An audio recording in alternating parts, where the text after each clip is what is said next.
నిర్మాణ శాఖ అనేటటువంటి పేరుతో కూడా పిలవచ్చు. అయితే ఈ శాసనశాఖ లేదా భారత పార్లమెంటుకు సంబంధించినటువంటి అంశాలను గురించి భారత రాజ్యాంగంలో 5వ విభాగంలో 79 నుండి 123 వరకు ఉన్నటువంటి అధికరణలు భారత పార్లమెంటుకు సంబంధించినటువంటి అన్ని అంశాలను గురించి మనకి స్పష్టంగా వివరించడం జరుగుతుంది. భారత పార్లమెంటును గురించి రాజ్యాంగంలోని 5వ విభాగంలో 79 నుండి 123 వరకు ఉన్నటువంటి ఆర్టికల్స్ పార్లమెంటుకు సంబంధించినటువంటి అన్ని అంశాలను గురించి మనకి స్పష్టంగా వివరించడం జరుగుతుంది. అయితే మన భారతదేశంలో అత్యున్నత శాసన నిర్మాణ సంస్థగా దేన్ని మాత్రమే పిలుస్తాం? భారత పార్లమెంటును మాత్రమే పిలుస్తాం. ఎందుకు సర్వోన్నత శాసన సంస్థగా భారత పార్లమెంటును పిలవడానికి అవకాశం ఉంది అంటే, పార్లమెంటు రూపొందించినటువంటి చట్టాలు మన భారతదేశంలోని భౌగోళిక సరిహద్దు లోపలే కాకుండా విదేశాలలో నివసిస్తున్నటువంటి మన భారతదేశ ప్రజానీకానికి కూడా చెల్లుబాటు అవుతాయి. భారత పార్లమెంటు రూపొందించినటువంటి చట్టాలు మన భారతదేశంలో నివసిస్తున్నటువంటి ప్రజానీకానికి కాకుండా, అనగా మన భౌగోళిక సరిహద్దు లోపలే కాకుండా విదేశాలలో నివసిస్తున్నటువంటి భారతీయ ప్రజానీకానికి కూడా చెల్లుబాటు అవుతాయి లేదా వర్తిస్తాయి. దీనినే మనం ఎక్స్ట్రా టెరిటోరియల్ యాక్ట్ లేదా సీమాంతేతర చట్టం అనేటటువంటి పేరుతో పిలుస్తాం.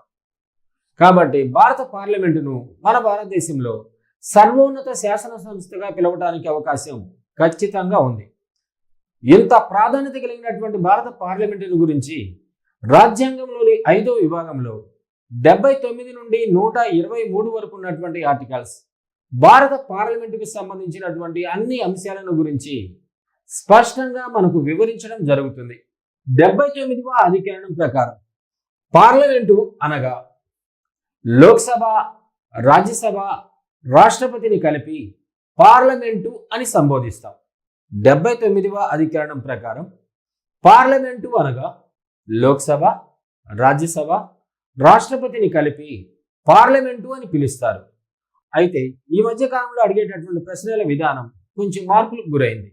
ఎగ్జాంపుల్, భారత పార్లమెంటు అనగా 79వ అధికరణం ప్రకారం ఏమని చెప్పుకున్నాం? 1 లోక్సభ, 2 రాజ్యసభ, 3 రాష్ట్రపతి. ఈ 3 ఉన్నట్లయితే దాన్ని మనం పార్లమెంటు అని పిలవడానికి అవకాశం ఉంది అన్నాం. ఈ మధ్యకాలంలో అడిగినటువంటి ప్రశ్న, పార్లమెంటు అనగా ఈ క్రింది వారిలో సరైనటువంటి దానిని గుర్తించండి. Option A Lok Sabha, Rajya Sabha. Option B కేవలం లోక్సభ. ఆప్షన్ సి కేవలం రాజ్యసభ. ఆప్షన్ డి ఏది కాదు. ఇక్కడ ఇచ్చినటువంటి ఆన్సర్, రైట్ ఆన్సర్ ఏది అంటే లోక్సభ, రాజ్యసభ ఆప్షన్ ఏలో ఉంది కాబట్టి దాన్ని మనం ఇక్కడ రైట్ ఆన్సర్గా చెప్పుకోవాలి. ఎగ్జాక్ట్ ఆన్సర్ ఏది అనక 79వ అధికరణం ప్రకారం భారత పార్లమెంటు అంటే లోక్సభ, రాజ్యసభ, రాష్ట్రపతిని కలిపే పార్లమెంటు అని సంబోధిస్తాం.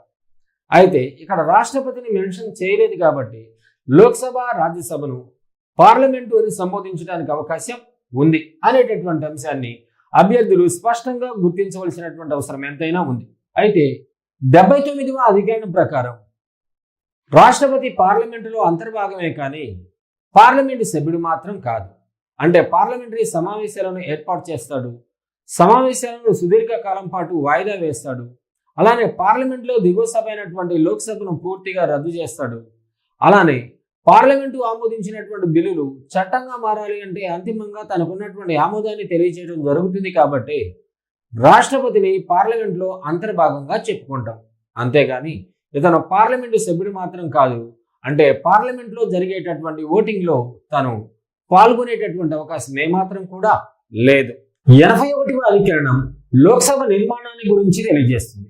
అనగా భారత పార్లమెంటు రూపొందించినటువంటి చట్టం ఆధారంగా లోక్సభలో ఉండవలసినటువంటి సభ్యుల సంఖ్యను నిర్ణయించడం జరుగుతుంది. కాబట్టి లోక్సభలో ఉండవలసినటువంటి గరిష్ట సభ్యుల సంఖ్య 550 + 2 అంటే 552 అనేటటువంటి అంశాన్ని స్పష్టంగా గుర్తించాలి. ఈ 552 అనేటటువంటి అంశాన్ని బేసిక్గా తీసుకున్నట్లయితే వివిధ రాష్ట్రాల నుండి 530 మంది సభ్యులు ఎన్నికవుతారు. కేంద్రపాలిత ప్రాంతాల నుండి 20 మంది సభ్యులు ఎన్నికవుతారు. Anglo Indians 2. కాబట్టి ఈ విధంగా వివిధ రాష్ట్రాల నుండి 530 మంది, కేంద్ర పాలిత ప్రాంతాల నుండి 20 మంది, అలానే ఆంగ్లో ఇండియన్స్ 2, టోటల్గా కలుపుకున్నట్లయితే 552. ప్రారంభంలో లోక్సభలో ఉన్నటువంటి సభ్యుల సంఖ్య 525 మంది.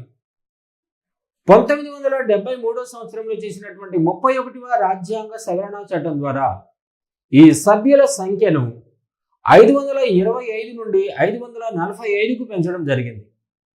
ప్రస్తుతం లోక్సభలో ఉన్నటువంటి సభ్యుల సంఖ్య 543 ప్లస్ 2 అంటే 545 అనేటటువంటి అంశాన్ని గుర్తించాలి. ఈ 545 అనేటటువంటి అంశాన్ని బేసిక్ గా తీసుకున్నట్లయితే వివిధ రాష్ట్రాల నుండి 530 మంది సభ్యులు ఎన్నికవుతారు.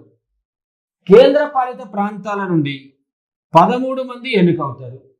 ఆంగ్లో ఇండియన్స్ 2 అంటే టోటల్గా 545 సరిపోయింది. ఎప్పుడైతే జమ్మూ అండ్ కాశ్మీర్కు రాష్ట్ర హోదాను తీసేసి కేంద్ర పాలిత ప్రాంత హోదా కల్పించడం జరిగిందో ఆటోమేటిక్గా ఈ లోక్సభలో ఎన్నికయ్యేటటువంటి సభ్యుల సంఖ్యపై రాష్ట్రాల నుండి కేంద్ర పాలిత ప్రాంతాల నుండి ఎంతమంది సభ్యులు ఎన్నికవుతారు అనేటటువంటి అంశంపై తప్పనిసరిగా దీని ప్రభావం పడింది. అయితే లోక్సభలో సభ్యుల సంఖ్య 545. ఎప్పుడైతే జమ్మూ అండ్ కాశ్మీర్, లడాక్ అనేటటువంటి 2 కేంద్ర పాలిత ప్రాంతాలను ఏర్పాటు చేయడం జరిగిందో ఆటోమేటిక్గా సభ్యుల సంఖ్య విధానంలో మార్పు రాకపోయినప్పటికీ రాష్ట్రాల నుండి కేంద్ర పాలిత ప్రాంతాల నుండి ఎన్నికయ్యేటటువంటి సభ్యుల విషయంలో మాత్రం ప్రత్యేకమైనటువంటి మార్పులు చేర్పులు చోటు చేసుకున్నాయి.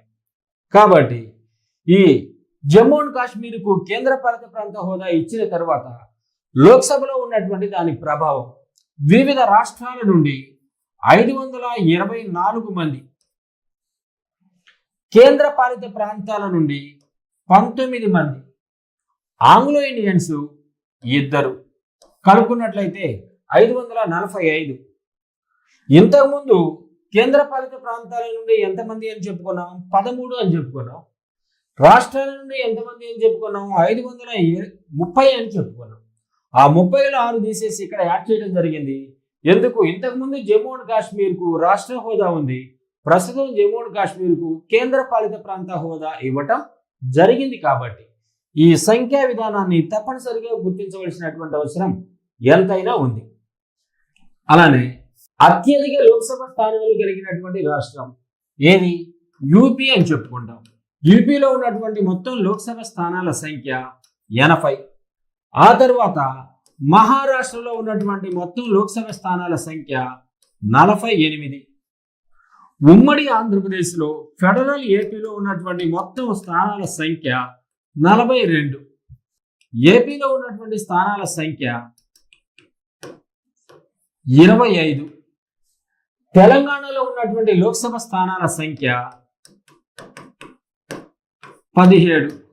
42 అంటే ఉమ్మడి ఆంధ్రప్రదేశ్లో ఉన్నప్పుడు 42 స్థానాలు ఉన్నాయి. ప్రస్తుత ఆంధ్రప్రదేశ్లో 25 లోక్సభ స్థానాలు గలవు. అలానే ప్రస్తుత తెలంగాణ రాష్ట్రంలో ఉన్నటువంటి లోక్సభ స్థానాల సంఖ్య 17. ఓకే. ఆ తర్వాత 25 లోక్సభ స్థానాలు కలిగినటువంటి మరొక రాష్ట్రం ఏదైనా ఉంది అంటే ఉంది, అదే రాజస్థాన్. రాజస్థాన్లో ఉన్నటువంటి లోక్సభ సభ్యుల సంఖ్య కూడా 25 అనేటటువంటి అంశాన్ని అభ్యర్థులు స్పష్టంగా గుర్తించవలసినటువంటి అవసరం ఎంతైనా ఉంది. ఓకేనా. ఆ తర్వాత అతి తక్కువ లోక్సభ స్థానాలు కలిగినటువంటి రాష్ట్రాలు అతి తక్కువ 1 సిక్కిం, మిజోరాం, నాగాలాండ్. ఈ మూడింటి కూడా 1, 1, 1 అనేటటువంటి లోక్సభ స్థానాలు మాత్రమే కలవు. అలానే కేంద్ర పాలిత ప్రాంతాలైనటువంటి అంటే వాటిని మనం యూటీలు లేదా యూనియన్ టెరిటరీస్ అంటాం. పాండిచ్చేరి, లడాక్ వీటికి 1, 1 అంటే ఏ విధంగా మార్పులు చేర్పులు జరిగాయి అనేటటువంటి అంశాన్ని అభ్యర్థులు గుర్తించవలసినటువంటి అవసరం ఎంతైనా ఉంది. ఆ తర్వాత అతి తక్కువ లోక్సభ స్థానాలు కలిగిన మరికొన్ని రాష్ట్రాలు త్రిపుర, మణిపూర్, మేఘాలయ. త్రిపుర, మణిపూర్, మేఘాలయ ఈ రాష్ట్రాల నుండి 1, 1, 1. దాంతో పాటుగా అరుణాచల్ ప్రదేశ్, గోవా అనేటటువంటి రాష్ట్రాల నుండి కూడా ఒకటి లోక్సభ స్థానాలు మాత్రమే ఉండటం జరిగింది. ఇవన్నీ కూడా జమ్మూ అండ్ కాశ్మీర్ అనేటటువంటి రాష్ట్రానికి కేంద్రపాలిత ప్రాంత హోదా ఇచ్చిన తర్వాత లోక్సభలో దీని ప్రభావం ఖచ్చితంగా పడిపోయింది కాబట్టి దీన్ని మనం చెప్పుకోవడం జరుగుతుంది. ఓకే, నెక్స్ట్ 82వ అధికరణం పునర్వ్యవస్థీకరణ చట్టాలు లేదా డీలిమిటేషన్ కమిషన్ అని గురించి మనకి స్పష్టంగా తెలియజేస్తుంది.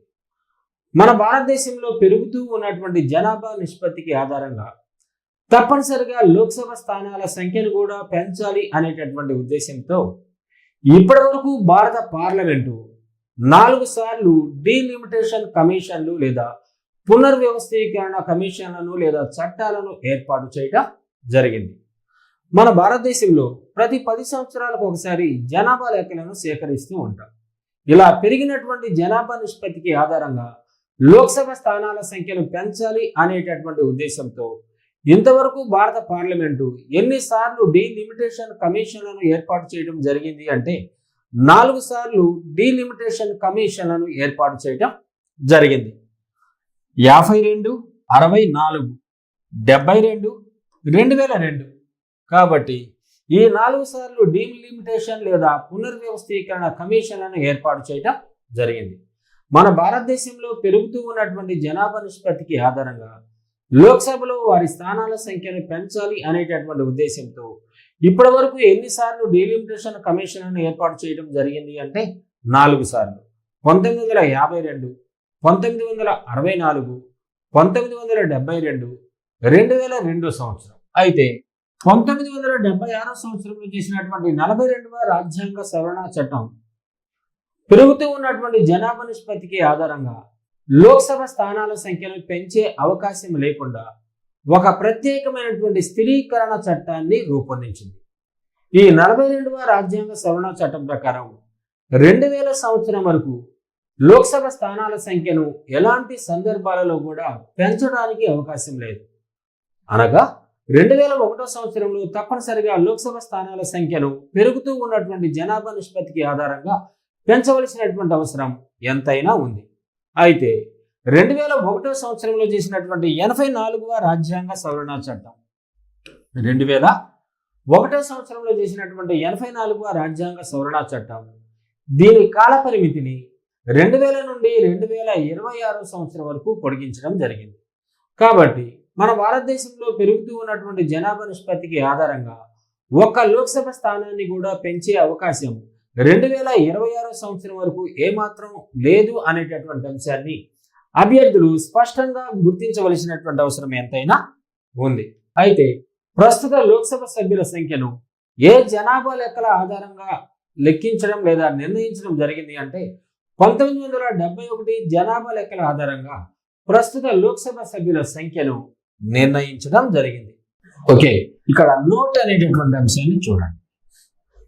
లోక్సభ సభ్యులను మన దేశంలో నివసిస్తున్నటువంటి పౌరులందరూ కూడా సార్వజనీన వయోజన ఓటు హక్కు ద్వారా ప్రత్యక్షంగా ఎన్నుకోవడం జరుగుతుంది. అంటే 326వ అధికరణం ప్రకారం వయోజన ఓటు హక్కు లేదా సార్వజనీన వయోజన ఓటు హక్కు ద్వారా ప్రత్యక్షంగా ఎన్నుకోవడం జరుగుతుంది. మన భారతదేశంలో సుదీర్ఘ కాలం పాటు నిర్వహించినటువంటి ఎన్నికలు ఏది అంటే మొదటి సార్వత్రిక ఎన్నికలు. దాదాపుగా 100 రోజుల కాలం పాటు ఈ మొదటి సార్వత్రిక ఎన్నికలను నిర్వహించడం జరిగింది. ఇలా మొదటి సార్వత్రిక ఎన్నికల్లో మొదటిసారిగా ఓటు హక్కును వినియోగించుకున్నటువంటి అభ్యర్థి శ్యామ్ చరణ్ నేగి.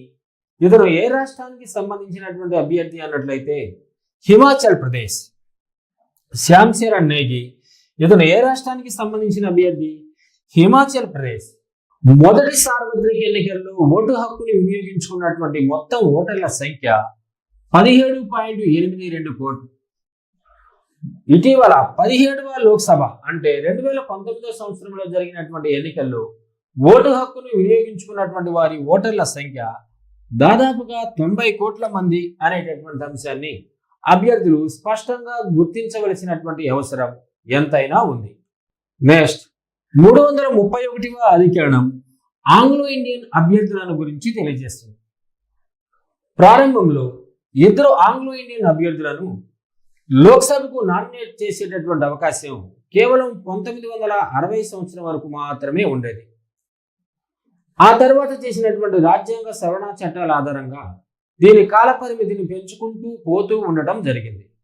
ఆంగ్లో ఇండియన్లు అంటే మన భారతదేశంలో నివసిస్తున్నటువంటి ఆంగ్లో ఇండియన్లకు వారికి ఉన్నటువంటి జనాభా నిష్పత్తికి ఆధారంగా తప్పనిసరిగా లోక్సభలో వారికి ఎంతో కొంత ప్రాధాన్యతను కల్పించాలి అనేటటువంటి ఉద్దేశంతో ప్రధానమంత్రి ఇచ్చినటువంటి ప్రత్యేకమైనటువంటి సలహా ప్రకారం భారత రాష్ట్రపతి ఇద్దరు ఆంగ్లో ఇండియన్ అభ్యర్థులను లోక్సభకు నామినేట్ చేయడం జరుగుతుంది. అయితే ప్రారంభంలో ఈ అవకాశం అంటే ఇద్దరు ఆంగ్లో ఇండియన్ అభ్యర్థులను లోక్సభకు నామినేట్ చేసేటటువంటి అవకాశం 1960 సంవత్సరం వరకు మాత్రమే ఉండేది.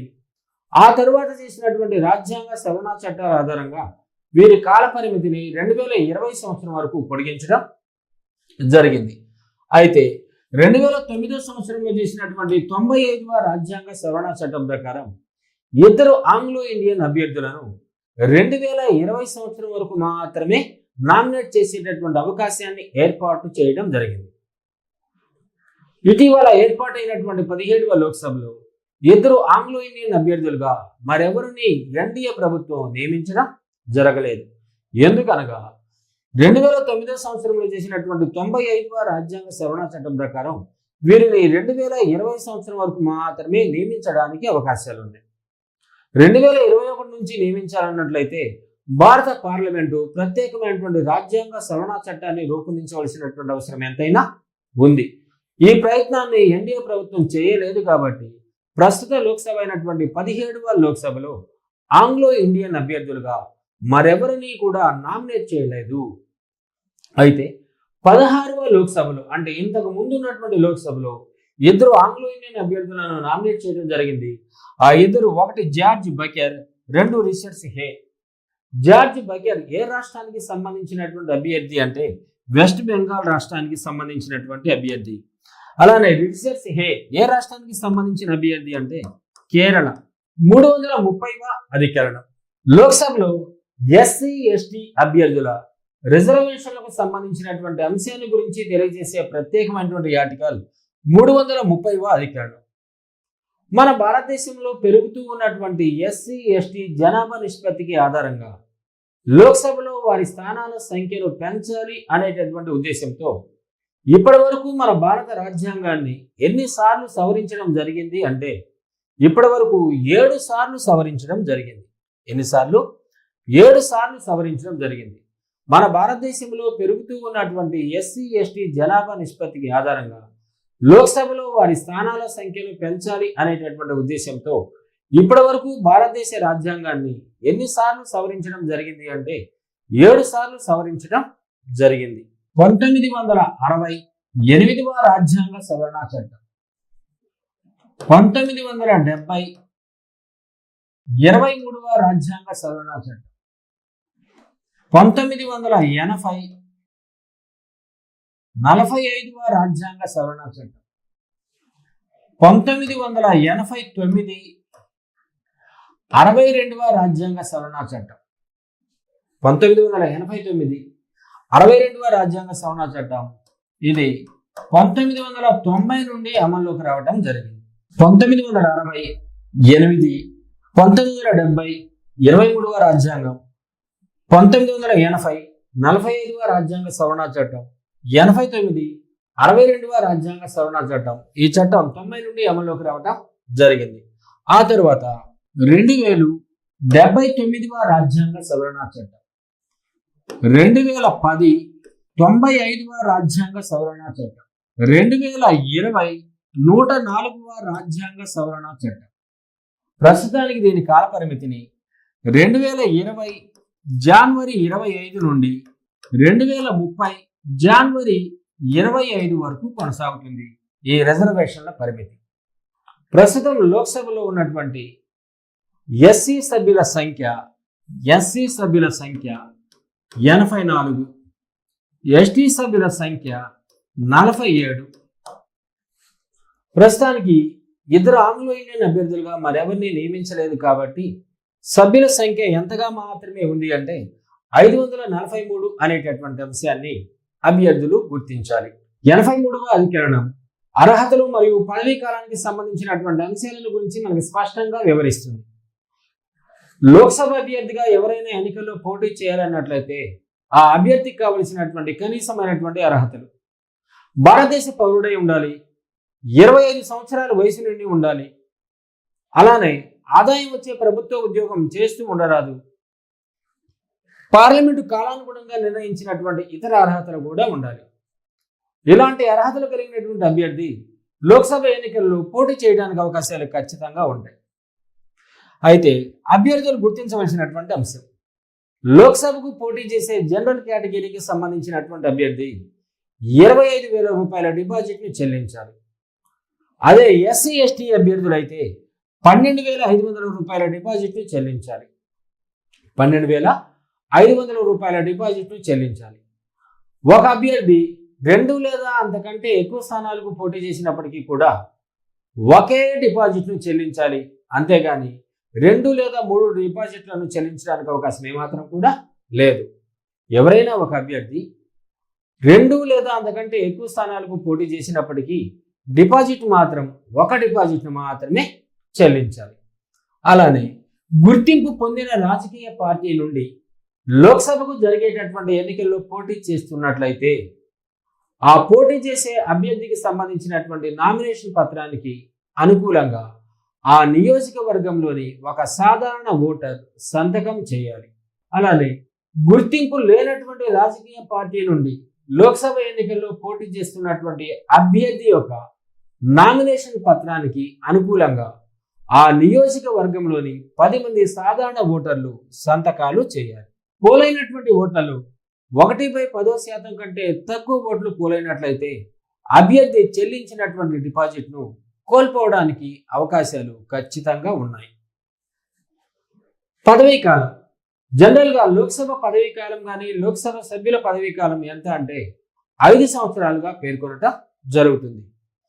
352వ అధికరణం ప్రకారం జాతీయ అత్యవసర పరిస్థితిని ప్రకటించినటువంటి సందర్భాలలో లోక్సభ మరియు రాష్ట్ర విధానసభల యొక్క కాల పరిమితిని గరిష్టంగా 1 సంవత్సర కాలం వరకు పొడిగించవచ్చు. ఇలా మన భారతదేశంలో సుదీర్ఘ కాలం పాటు పనిచేసినటువంటి లోక్సభ ఏది అంటే 5వ లోక్సభగా పేర్కొన్నాం. 352వ అధికరణం ప్రకారం జాతీయ అత్యవసర పరిస్థితిని ప్రకటించినటువంటి సందర్భాలలో లోక్సభ మరియు రాష్ట్ర విధానసభల యొక్క కాల పరిమితిని గరిష్టంగా 1 సంవత్సర కాలం వరకు పొడిగించవచ్చు. ఇలా ఎన్నిసార్లైనా పొడిగించవచ్చు.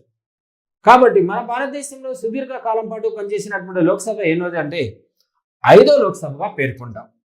83వ అధికరణం: లోక్సభ పదవీ కాలం 5 సంవత్సరాలు అన్నాం. అయితే రాజకీయ అనిశ్చిత వాతావరణం ఏర్పడినటువంటి సందర్భాలలో ప్రధానమంత్రి మరియు కేంద్ర మంత్రిమండలి ఇచ్చినటువంటి ప్రత్యేకమైనటువంటి సలహా మేరకు భారత రాష్ట్రపతి దీని పదవీ కాలం పూర్తి కాకముందే ముందుగానే రద్దు చేయవచ్చు. వాస్తవంగా 83వ అధికరణం ప్రకారం లోక్సభ కాల పరిమితి ఎంత అన్నాం? 5 సంవత్సరాలు అన్నాం.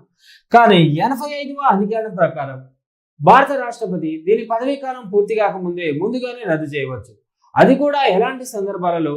రాజకీయ అనిశ్చిత వాతావరణం ఏర్పడినటువంటి ప్రత్యేకమైనటువంటి సందర్భాలలో ప్రధానమంత్రి మరియు కేంద్ర మంత్రిమండలి సభ్యులు ఇచ్చినటువంటి ప్రత్యేకమైనటువంటి సలహా మేరకు రాష్ట్రపతి దీని పదవీ కాలం పూర్తి కాకముందే ముందుగానే రద్దు చేయవచ్చు.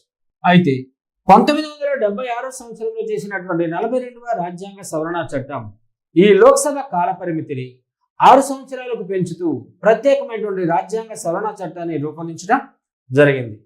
కాబట్టి లోక్సభ కాల పరిమితిని 6 సంవత్సరాలకు పెంచుతూ చేసినటువంటి రాజ్యాంగ సవరణ చట్టం ఎన్నోది అంటే 42వ రాజ్యాంగ సవరణ చట్టం.